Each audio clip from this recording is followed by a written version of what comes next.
من الشيطان الرجيم بسم الله الرحمن الرحيم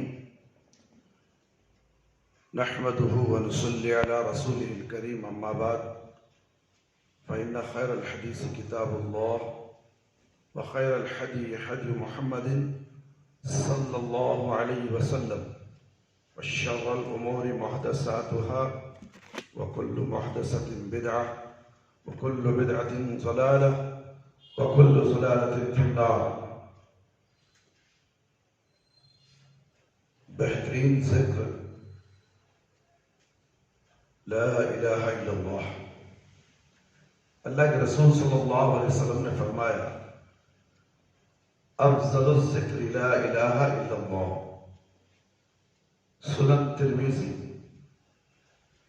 سب سے بہترین ذکر لا الہ الا اللہ ہے، یعنی اللہ کے سوا کوئی معبود نہیں۔ لا الہ الا اللہ کلمہ توحید ہے، اس میں توحید الوہیت کا اقرار ہے، جس کا انکار ہر دور کے مشرکین کا شیوا رہا، ہر دور کے اور قیامت تک کے دور کا بھی شیوا رہا ہے۔ مشرکین یہ تو مانتے آئے ہیں کہ، اور مشرکین مکہ بھی مانتے تھے کہ زمین اور آسمان کا پیدا کرنے والا، سب کو روزی عطا کرنے والا اور کائنات کی تنظیم و تدبیر کرنے والا وہی رب ہے جو آسمانوں میں ہے۔ اسے توحید ربوبیت کہتے ہیں۔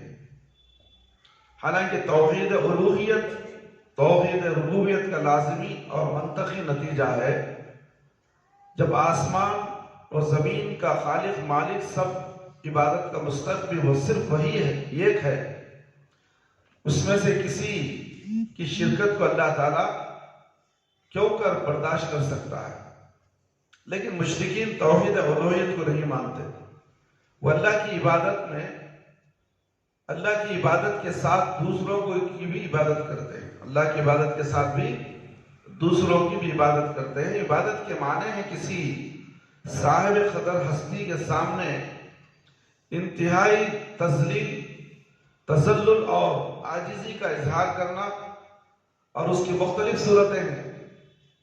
اس کی بارگاہ اقدس میں سر بسجود ہونا، اس کے سامنے تعظیماً کھڑا ہونا، اس کے لیے رکوع کرنا، اس کے لیے طواف کرنا، اس کے نام کی نظر نیاز دینا، اس کی خوشنودی کے لیے جانور ذبح کرنا، اس سے معقوف الاسباب طریقے سے امید وابستہ کرنا اور ڈرنا، اس کے لیے نماز پڑھنا، روزے رکھنا، اس سے دعائیں اور التجائیں کرنا، اور یہ سب عبادت کی قسمیں ہیں۔ کلمہ توحید کے اقرار کا تقاضا یہ ہے کہ ان میں سے کوئی بھی اللہ کے سوا کسی کے لیے نہ کیا جائے، ورنہ عبادت میں شرک لازم آئے گا۔ بدقسمتی سے بہت سے پیدائشی مسلمان جنہیں دین کا صحیح شعور اور توحید کے حقیقی مفہوم کا علم نہیں، وہ صرف سجدہ کرنے کو شرک سمجھتے ہیں، اس لیے وہ غیر اللہ کو سجدہ نہیں کرتے۔ اور بعض جاہل تو سجدہ بھی کر لیتے ہیں، لیکن دوسرے سارے کام وہ غیر اللہ کے لیے کر لیتے ہیں، اور سمجھتے یہ ہیں کہ ہم تو مسلمان ہیں، ہم مشرک کس طرح ہو سکتے ہیں۔ چنانچہ وہ غیر اللہ کے نام کی نظر و نیاز بھی دیتے ہیں، بزرگوں کی خوشنودی کے لیے جانور بھی ذبح کرتے ہیں، اور دیگیں بھی تقسیم کرتے ہیں، ان کی قبروں کے طواف بھی کرتے ہیں، عاجزی و ذلت کے اظہار کے لیے ان کی قبروں پر تعظیماً سب بستہ کھڑے بھی ہوتے ہیں، ہاتھ جوڑ کر سب بستہ قبر کے پاس کھڑے ہو جاتے ہیں، سب مل کر اس میں کون کی ایک رتا مجاور انہیں الفاتحہ تک شروع کرتے، نبی ہاتھ اٹھا لگو الفاتحہ شروع، یعنی خبروں کے پاس تعظیماً سب بستہ کھڑے بھی ہوتے ہیں، ان سے دعائیں اور التجا بھی کرتے ہیں، ان سے امید بھی وابستہ کرتے اور ڈرتے بھی ہیں۔ خبروں میں مدفون بزرگوں کو حاجت روا اور مشکل کشا بھی سمجھ کر انہیں مدد کے لیے پکارتے بھی ہیں، انہیں نفع و ضار عالم الغیب بھی سمجھتے ہیں۔ حالانکہ سب کام عبادات ہیں، اور یہ نام نہاد مسلمان انہیں غیر اللہ کے لیے بجا لا کر شرک کا ارتکاب کرتے ہیں، اعاذنا اللہ منہ۔ اس کا مطلب یہ ہے کہ مسلمان لا الہ الا اللہ زبان سے تو پڑھتا ہے، لیکن اس کے مفہوم سے وہ خطاً ناشنا ہے۔ اس کا معنی مطلب اسے معلوم نہیں ہے، زبان سے کہتا ہے لا الہ الا اللہ، مگر اسے معنی معلوم نہیں، مطلب معلوم نہیں ہے، اسے کیا کرنا ہے، کلمہ کے معنی کیا ہوتے ہیں، اس کا مفہوم کیا ہے اسے نہیں معلوم۔ اس لیے وہ مشرکین مکہ کی طرح توحید ربوبیت کو تو تسلیم کرتا ہے، لیکن توحید الوہیت کو ماننے کے لیے تیار نہیں ہے۔ حالانکہ اللہ تعالیٰ نے مشرکین کو توحید ربوبیت کے ماننے کے باوجود انہیں مشرک قرار دیا، کیونکہ صرف اسی کے لیے وہ توحید الوہیت کو ماننے کے لیے تیار نہیں ہوئے۔ بنا بری توحید الوہیت کو ماننا نہایت ضروری ہے، جو کلمہ توحید لا الہ الا اللہ میں بیان کی گئی ہے۔ اس کے بغیر توحید ربوبیت پر اعتقاد کا کوئی فائدہ نہیں ہے، کیونکہ صرف اس سے توحید کے تقاضے پورے نہیں ہوتے۔ اس کلمہ توحید کی بھی یہی اہمیت بتائی گئی ہے، جس کی وجہ سے اسے سب سے زیادہ فضیلت والا ذکر قرار دیا گیا۔ اس کی مثال کوئی اور کلمہ نہیں۔ یہ کفر و اسلام اور شرک و توحید کے درمیان فرق کرنے والا ہے۔ یہی کلمہ انسانوں کو اللہ سے جوڑنے والا ہے اور غیروں سے توڑنے والا ہے۔ یہی کلمہ انسان کے نفس کا سب سے بہتر تزکیہ کرنے والا ہے اور اس کے باطن کی صفائی کرنے والا ہے، اور یہی سب سے قبض نفس سے پاک کرنے والا اور دل کو شیطان کی عام جگہ بننے سے بچانے والا ہے۔ کاش مسلمان اس کلمہ توحید و اخلاص کی حقیقت و اہمیت کو سمجھ سکتے اور اپنے عقیدہ عمل کو اس کے مطابق کر لے تو آج اتنا بڑا عذاب ہمارے اوپر نہیں آتا۔ جس طریقے سے عذاب آ رہے ہیں، یہ تمام عذاب اسلام کو نہ سمجھنے کی وجہ سے، لا الہ الا اللہ محمد رسول اللہ کے مفہوم کو نہ سمجھنے کی وجہ سے آج مسلمان بٹ چکے۔ ہر مسلمان کلمہ پڑھتا ہے، مگر کلمے کا معنی مفہوم نہیں معلوم۔ خالی رٹ لینے سے، لا الہ الا اللہ پڑھنے سے کامیاب نہیں ہو جاتا جب تک کہ وہ اس پر کلمہ کا مفہوم سمجھ کر اس پر عمل نہ کر لے۔ جب تک عمل نہیں کرتا وہ کامیاب کیسے ہو سکتا ہے؟ اسے اللہ کا کیسے معلوم؟ اسی لیے کلمہ پڑھتا ہے، سمجھنے نہ سمجھنے کی وجہ سے غیر اللہ کے سامنے میں جا کر مدد مانگتا ہے۔ مدد مانگنا ہے تو صرف اللہ رب العالمین سے مانگنا ہے، مگر وہ اللہ رب العالمین سے مدد نہیں مانگتا۔ میرے بھائی میرے دوست، سمجھنے کی باتیں ہیں، مگر سمجھائے تو سمجھائے کسے سمجھائے؟ سمجھنے والے کہاں ہیں؟ شرک اتنا بڑھ چکا ہے، اتنا بڑھ چکا ہے، گلی گلی میں شرک کے اڈے کھل چکے ہیں۔ کتنا سمجھائے؟ پیار سے سمجھا کر ہو گیا، مصلحت سے سمجھا کر ہو گیا، ہر طرح سے سمجھا کر ہو گیا۔ بہت سے لوگ کہتے ہیں کہ ذرا نرمی سے بولو۔ کتنا نرمی سے بولیں گے؟ ہاں، نرمی سے کسے بولنا ہے؟ کافر کو بولنا ہے۔ کافر جو ہے انہیں سرے سے انکار کر دیا، اسے معلوم ہی نہیں ہے، انہیں کفر میں مبتلا ہے، اسے پیار سے محبت سے سمجھا کر نرمی سے سمجھا۔ یہ تو کلمہ پڑھ لیا نا انہیں، اس کے ساتھ کیا نرمی استعمال کرو گے تم؟ یہ تو کافر سے بھی خطرناک دشمن ہے اسلام کا، مسلمان میں رہتے ہوئے اسلام کو کھوکھلا کر رہا ہے، اسلام کے دھجیاں اڑا رہا ہے، اور اس کے ساتھ تم نرمی سے پیش آؤ گے؟ ہرگز نہیں ہو سکتا۔ ان کے ساتھ نرمی نہیں ہے، ان کے ساتھ سختی کرنی چاہیے، اس لیے کہ کلمہ پڑھتے ہیں، لا الہ الا اللہ پڑھنے کے بعد اس کا معنی مطلب نہیں معلوم ہوتا، سمجھا تو بھی سمجھنے کے لیے تیار نہیں۔ یہ ہمارے باپ دادا سے چلنے کو آ رہا ہے۔ جاؤ سمجھاؤ نرمی سے، بولنے والے بولتے ہیں نرمی سے سمجھاؤ، سختی کرو لوگوں کو۔ ارے بھائی، سختی کہاں کر رہے ہیں؟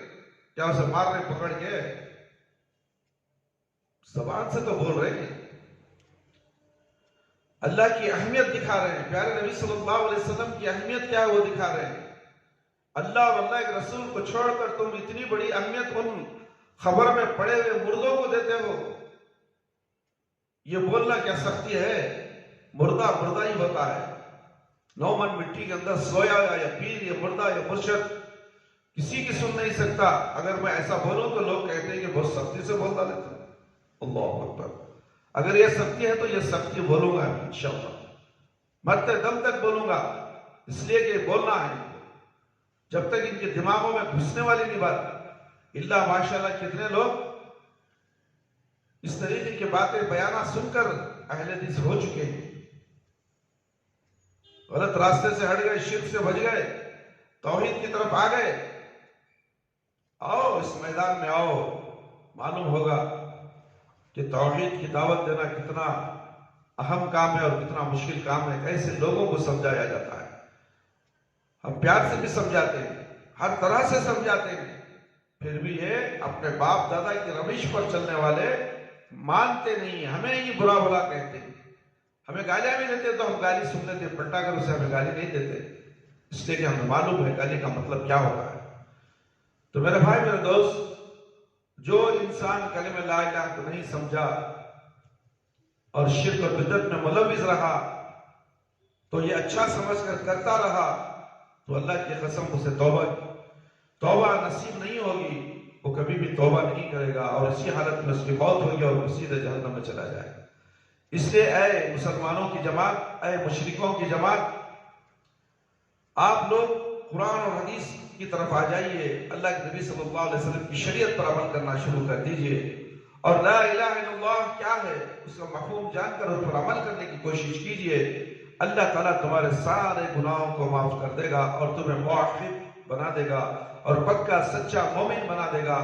اللہ تعالیٰ اس کلمے کی فضیلت بہت فضیلت ہے، اور یہ فضیلت تمہیں سوائے جنت کی اور کچھ ملنے والی نہیں، یہ جنت کو لے جانے والی فضیلت ہے۔ اسی لیے سبحان اللہ، الحمدللہ، اللہ اکبر 30 پر 3 بار پڑھنے کے بعد ایک مرتبہ لا الہ الا اللہ کہہ لو، 100 گن لو اور تم جنت کو چلے جاؤ، ہر نماز کے فوراً بعد۔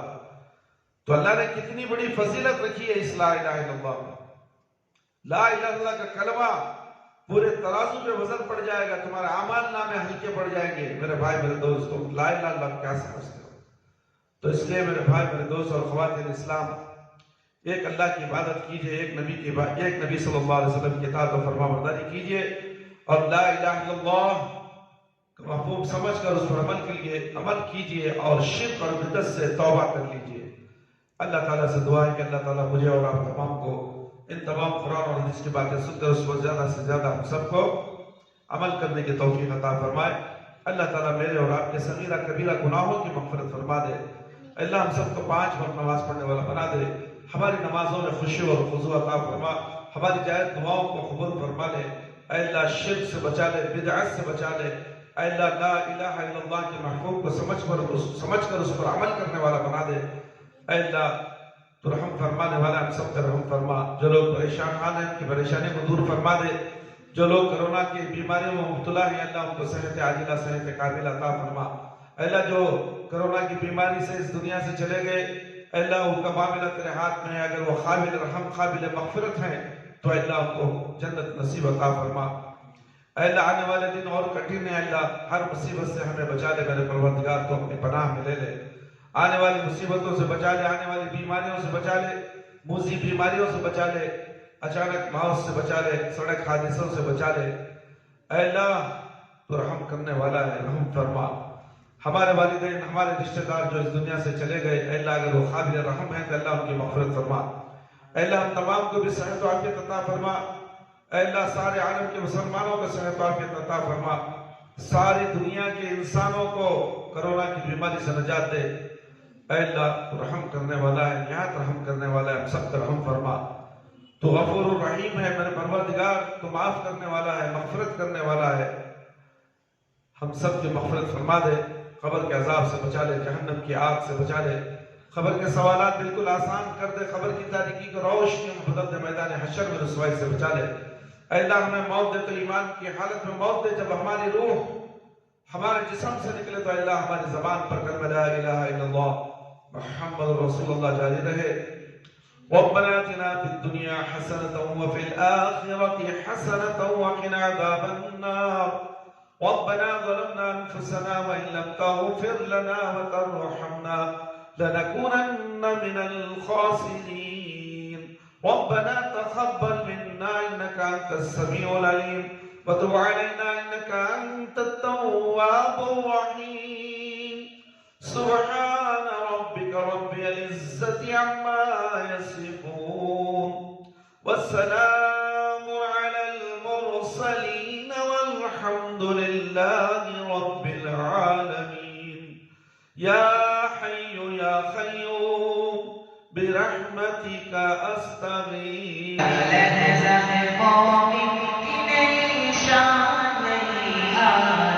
تعلیمات تقویٰ اللہ کی قرآن.